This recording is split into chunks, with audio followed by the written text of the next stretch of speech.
Halo, nama saya Angelika Desnita Lawa dengan NIM 230416010.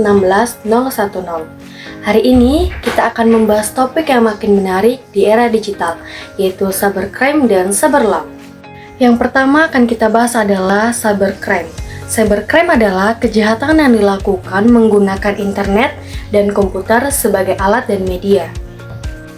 Bentuknya ini bisa bermacam-macam loh, seperti pencurian data, hacking, carding, penyebaran virus, atau penyebaran konten ilegal.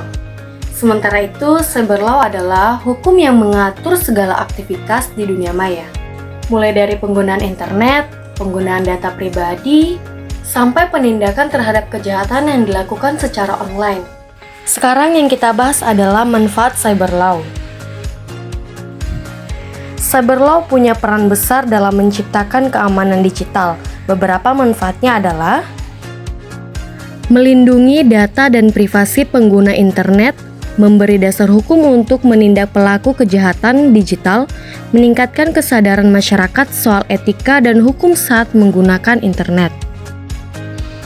Dengan adanya cyberlaw, pengguna internet punya perlindungan hukum jika menjadi korban kejahatan digital.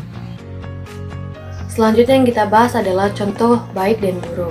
Contoh baik dari cyberlaw ini bisa melindungi data pribadi kita, melindungi dari pencurian identitas, penyebaran konten ilegal, bahkan penipuan online. Misalnya ada yang menyebarkan video pribadi kita tanpa izin, maka pelaku yang menyebarkan video tersebut bisa dikenakan proses hukum yang berlaku. Sekarang yang kita bahas adalah contoh buruk pada cybercrime, seperti carding, yaitu mencuri dan memakai data kartu kredit orang lain. Jelas merugikan banyak pihak. Kasus lain seperti peretasan website, penyebaran virus di media sosial, atau bahkan pencurian data pemerintah juga termasuk contoh kejahatan digital yang dampaknya bisa besar. Jadi, penting banget buat kita semua lebih sadar tentang cybercrime dan cyberlaw. Gunakan internet dengan bijak dan lindungi data pribadi kita.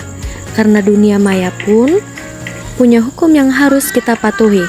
Terima kasih sudah menyimak. Sampai jumpa di konten selanjutnya.